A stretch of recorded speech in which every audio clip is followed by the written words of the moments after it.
Welcome to Through the Bible with Les Feldick, a 30-minute walk through the Scriptures, teaching in-depth Bible truths that change people's lives. Now, here's your host, Les Feldick. Okay, good to see everybody in again, and we'll just pick right up. We left off in our last program in 2 Thessalonians chapter 2, and we'll still stay in verse 10 for a moment. But again, we always like to welcome our television audience, and we just trust that you'll search the Scriptures with us. And for those of you who are just tuned in, you realize we've come all the way from Genesis up through the Old Testament and this far through the New. So if you'd like to catch up with us and you want to pick up what we've covered, you can do that with either the videos or the audios or the printed page. And if you're interested in any of those, you just give us a call or drop us a line and we'll get the information to you. I think that's all I want to do for announcements. We've got so much to cover, and these half hours go rather rapidly. So I'm going to start right in where we left off in 2 Thessalonians chapter 2 in verse 10. Now remember that the Antichrist has now, since the middle of the tribulation, become the absolute world despotic leader. And with the technology that we're getting more and more every day. See, always have to stop and comment. Do you realize that none of this end-time prophecy could have ever been even imaginable had it not been for our technology? But see, our technology is all making it all so believable. We know that there's going to be a technology that will globally position every individual. They'll know where we are. There's no place to hide. And so during the tribulation, this will all peak, and they're going to have whatever technology is needed to fulfill what we're seeing in the Scriptures. And that's what makes it so, what should I say, so believable. 20 years ago, this was still something you had to take by pure faith. But today, you can just see it coming faster and faster.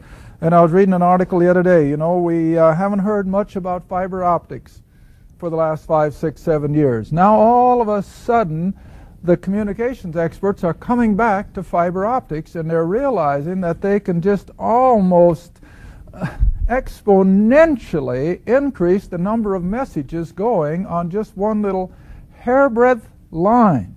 And it just is mind-boggling. And when they tell you that they can put all the New York Times newspapers that have ever been printed on one little chip. And I read another article where this is the whole thrust of our electronics industry is to keep getting smaller and smaller and smaller. And there's almost no limit to it. Well, all of this is just telling us that it's getting the world ready for this absolute governmental control of the masses. Now, I guess the first thing I have to clarify, 2 or 3 at break time got the idea that I said no one could be saved during the tribulation. Now, I did not say that. And I got to clarify that. Only those who have heard the grace gospel that Christ died for them and rose from the dead, and they can have it free for nothing by simply believing it, and they have rejected it, they're not going to have a second chance. They've had their opportunity. They understood it. They considered it. The Holy Spirit enlightened them, but they said, thanks, but no thanks. I'm having too much fun. I don't want to give up my wicked lifestyle. I'll do it later. Well, bless their hearts, and I feel for parents who are weeping for children out there that are in the world and lost. But don't give up. Don't give up. I'll never forget, years back, I had a dear old gentleman. We were talking about this very thing. And I could see the tears running down his cheek at the back of the room. And he came up afterwards, and I asked him, I said, I'm not going to name him because there are people listening in my audience that they'd know who it was. And I said, what's the matter? And he said, Les, I've got 2 grown sons. Grew up in our local Sunday school class, but he said they never heard the gospel. And he said, they're out there in the world making big money and they're lost. He said, if the Lord should come tonight, he said, they'll be left behind. And I said, well, at least you can take comfort in the fact they haven't heard the gospel. They're not in that category. But no, but he said they'll be left behind. Well, now he doesn't know it, because he is now off the scene. But here just a week or two ago, we got an email, wasn't it, from one of those boys. And he had come to know the Lord, and he was studying our material. Oh, how I wish I could have let that weeping father know. Well, one of the two have come in. Maybe the second one will come too. So never give up. If your parents out there and your kids are out in the world, don't ever give up. You just keep praying and praying and praying that the Lord will somehow open their heart. So all right, let's first qualify if I was misunderstood. I didn't say that, but I might have been misunderstood. Come back with me quickly to Revelation chapter 7. We always got to clarify first if there's a need. Revelation chapter 7. And we'll just start at, verse 3. Revelation 7. Let's just jump in at verse 3. I haven't got a lot of time for this. Revelation chapter 7, verse 3. And so the angel said, hurt not the earth, nor the sea, nor the trees, until, time word.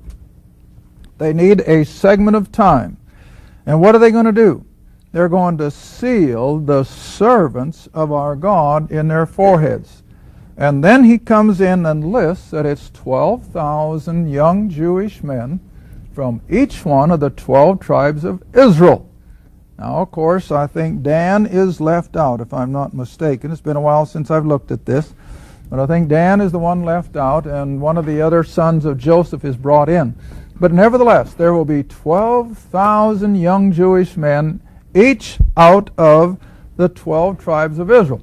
Now you see the doubter scoffs, doesn't he? He says, well, no Jew knows what tribe he's from. No, I know the Jews don't, most of them, but God does. And you know, God in His sovereignty, in His own way of doing things, has somehow or other preserved 12,000 young men that will be identified with each one of the 12 original tribes of Israel, except Dan, because they went into idolatry. But these 144,000 young Jewish men, virgin men, never married, and they're going to go out and circumvent the globe. I've always said this is Israel's redeeming moment. What the nation failed back there in Acts chapter 1, 2, and 3, these 144,000 Jews are almost going to make up for it. Now, I don't like to quote people unless I'm real sure, but I'm quite sure it was Tim LaHaye in one of his books. Tim LaHaye made the comment that he thought more people would be saved, and if he finds out that I said this and I'm wrong, I apologize before he even has to call me on it. But I'm sure he wrote in one of his books on Revelation that he feels there will be more people saved during this 7-year period under the preaching of the 144,000 than were saved in all the ages of the church. Now you say, how can that be? Well, you've heard me use the numbers. Why is God going to bring such wrath and judgment on this last closing generation of people? Because of the numbers. There are more people living on the planet right now than have lived all the way back. Because you want to remember, the world's population for centuries on centuries was like 500 million, 500 million. That's all. And it wasn't until about the middle 1800s that doubled to 1 billion.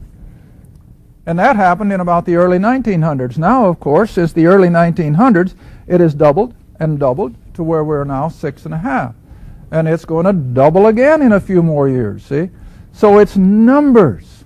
And so, yes, I can see the potential that there could be more people saved in the tribulation than have ever been saved in the church age. But I'm not saying I agree with that 100%, but I do know this. Revelation chapter 7, verse 9. After these 144,000 young Jews have been commissioned, they've been sent out around the planet. They will go supernaturally, remember? They won't have to buy airline tickets. They won't have to learn languages. They won't have to fear for their life. No one can take their life from them. That's the purpose of the seal in their forehead. But they will evidently suffer privation. They're going to suffer hunger. They're going to suffer heat and cold. They're going to suffer imprisonment, but they can't take their life. All right, now look what the results of their missionary endeavor will do. Verse 9, after this I beheld, and lo, a great multitude, which no man could number. Now I know that's an, what shall I say, that's a undefinitive number, but whatever. It's a large number. And look where they come from. Not Israel. They come from all nations and kindreds and people and languages. You know what that tells me? Even into some of these third world nations where they have all these different dialects, and certain parts of Africa with all of their dialect, these 144,000 Jews are going to penetrate every one of them. And they're not going to have to stop and learn the language.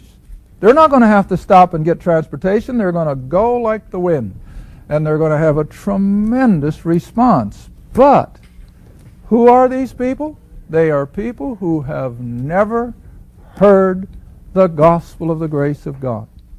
They are people who have not heard it and rejected it. They are people who will not have taken the mark of the beast, because Scripture tells us as soon as they agree to that mark in the forehead or the hand, they shut off their opportunity for salvation. Now immediately, if you just sit and think for a moment, what part of the world has the most people who have never heard the gospel and who are not up technologically, that as soon as the world is announced that they're going to have this number or this mark, I think it's a computer number, in order to buy and sell, what area of the world could care less? Well, a good portion of the third world. They're not used to credit cards. They're not used to our high technology. And so I can see the masses of Pakistan and India and China and places in Africa where these people will respond to this gospel of the kingdom, not the gospel of the grace of God. And they're not yet the owners of the mark of the beast, and so they're going to respond by the millions. But we also know from Scripture that they're going to be martyred as soon as they believe. Now that again comes to the technology. Just as soon as they make their profession of faith, the authorities will know it and they'll be put to death. So that consequently only a precious few of those tribulation believers will survive. But there will be. Isaiah 64 tells us that there will be a few men left. But to qualify now where I was misunderstood, yes, there's going to be multitudes saved during the tribulation. But coming back to 2 Thessalonians chapter 2, it cannot be anyone who has heard and contemplated and rejected the gospel. They're going to come under the complete wrath of God, and in order to justify God's wrath, they are going to embrace this Antichrist and his system as what the world was really looking for in the first place. All right, come back to Thessalonians, and Paul, I think, makes it so plain. Reading verse 10, which we've already pretty much explained. So with all the deceivableness of unrighteousness, see, nothing righteous in what they do. It is all fomented from the satanic powers. And it's in them that perish. They're going to be lost for eternity, because they received not the love of the truth, which we pointed out in our last program was the gospel. They rejected that Christ died for them and rose from the dead, that they might have been saved. Oh, they had the opportunity, but they rejected it. Oh, verse 11. Make a little headway anyway. For this cause. See how plain it is? For this cause. Well, you got to stop once in a while and go back. What's the cause? They heard the gospel and rejected it. Plain enough? They have heard the gospel. They've considered it. They rejected it. Consequently, for this cause, God, the sovereign God, who knows the number of hairs on the head of every individual. They're not going to be able to fool him for a minute. And so God will send them, these who have rejected the gospel and are alive now in the tribulation, God will send them a strong delusion. What's he going to do? He's going to fry their brain, I guess we could say. He's going to mix up their thinking. To what extent? They're going to say the Antichrist is the God we're looking for. He's the Messiah that the Bible was talking about. He's the one that we can follow. And we won't have to change our lifestyle. We can keep right on doing what we've been doing when we follow Him. And that's the delusion that God will put in the mind of every human being, regardless of where they are on the planet, who has heard the gospel and rejected it. Listen, if I were a lost person today, I would rather never hear the gospel as to sit under it Sunday after Sunday or week after week and reject it. That's going to be worse. And so it's those who have heard it and contemplated it and rejected that God will send a delusion. He's going to change their thinking. And what is their thinking going to do? It's going to make them believe what? The lie. And what is the lie from Genesis 3 to Revelation 20? You can be like God. Am I right? Yeah. That's the lie. Let's go back in Genesis. Let's go back to Genesis. That's where it all began, remember. Genesis chapter 3. Verse 5. In fact, you can take verse 4 with it. This is all part of the lie. Satan's lie. And he's a master in carrying it out. Genesis chapter 3, verse 4 and 5. Eve, of course, you all know the setting, is in the garden looking at the tree. And the serpent, which was merely the vehicle that Satan was using. And so the serpent said to the woman, "You shall not surely die." Well, now what is that? It's a lie. Eve did die, spiritually, later on physically. But Satan says she wouldn't. All right, he says, "Thou shalt not surely die." But now look at verse 5. For God. See how smooth he is? For God doth know. See, he had to bring God in. Have you ever noticed that the politician, if he's worth his salt and he has a great, big, important message, and I think FDR was probably one of the masters of it, they never end a speech without, in the last sentence or maybe a paragraph, who do they have to mention? God. Oh, somehow or other they'll say, "May God bless our nation," or they got to bring God in at least that much. But see, Satan is a master at it. He doesn't just say, "Well, now I'm telling you," but he says, "No, listen." He says, God doth know that in the day you eat thereof your eyes shall be opened. Of course God knew, in a far better way than Eve could ever understand. But he says, God doth know in the day you eat thereof your eyes shall be opened, and you shall be as what?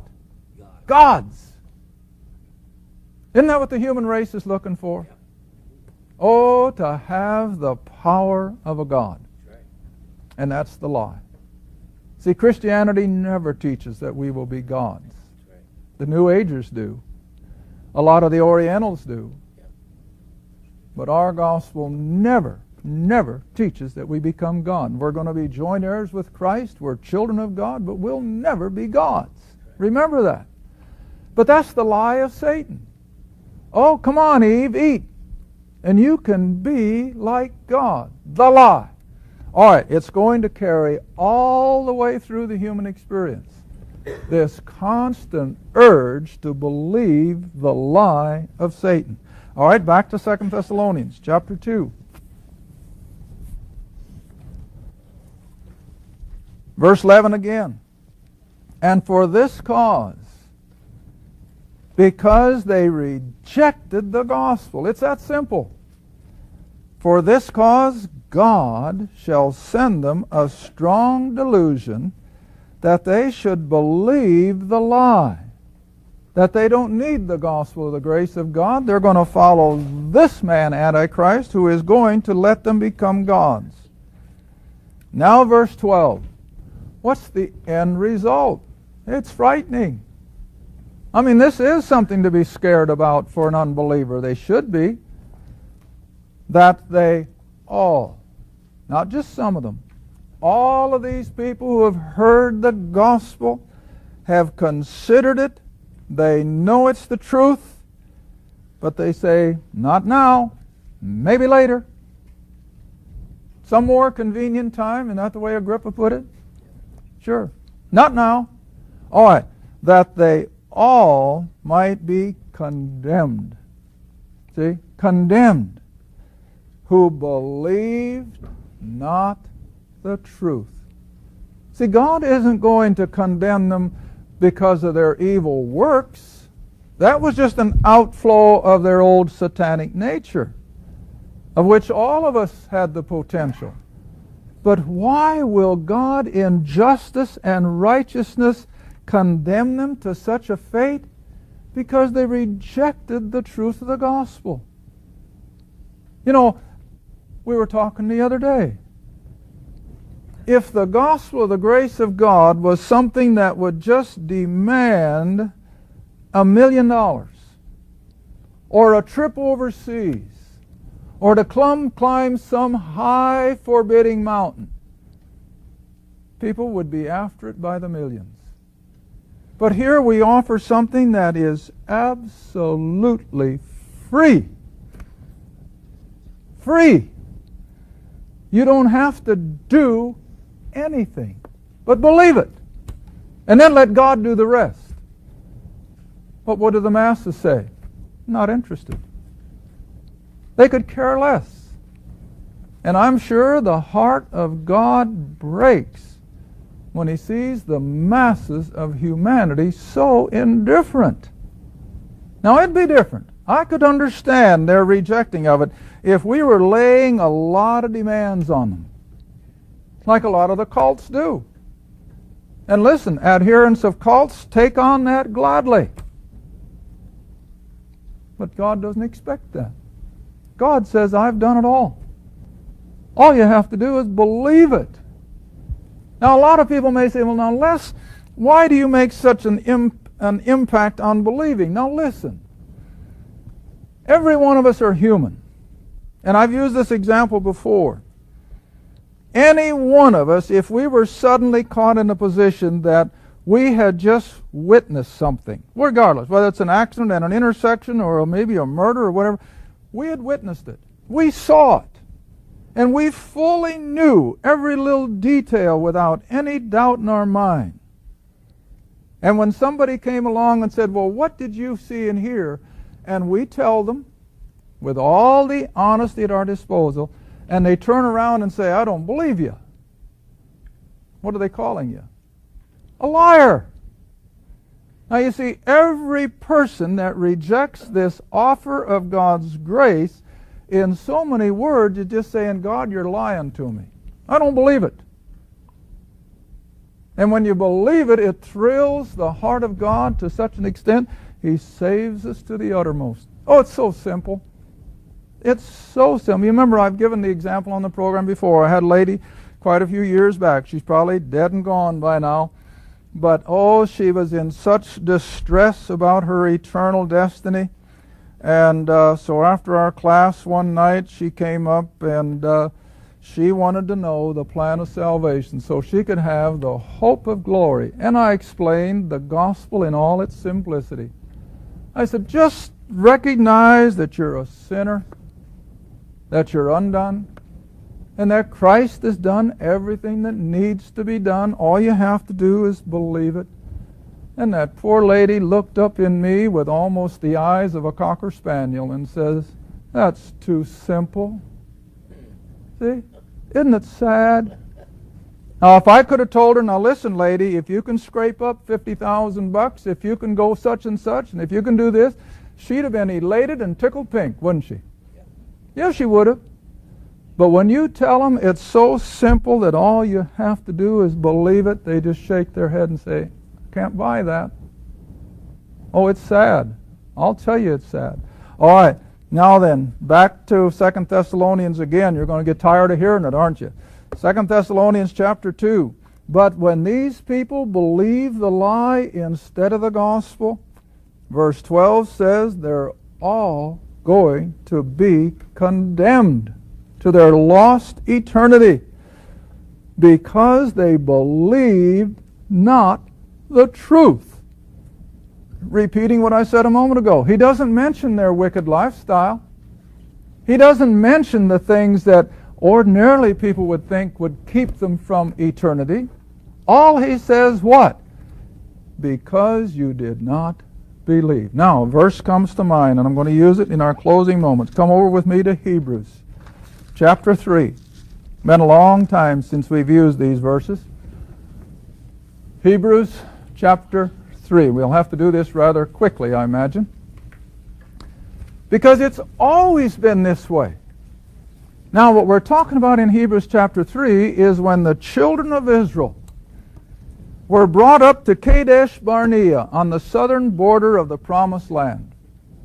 And they have just come from the experience of Mount Sinai, where they had built that golden calf and they had fallen into the idolatry that they had brought out of Egypt. But now God has brought them up to the southern border of the Promised Land, and He's told them to go in and take it. I'll drive the Canaanites out with hornets, whatever else it takes. You won't have to lift a single weapon. You won't have to lose a drop of blood. Go in and take it. What'd they do? Oh, they said, "We can't do it. We're like grasshoppers in their sight." And so now look what God's controversy was because of it. I'll have to do this quickly. Drop all the way down to Hebrews 3, verse 17 and 18 and 19. Hebrews 3, 17, 18, and 19. But with whom was he grieved?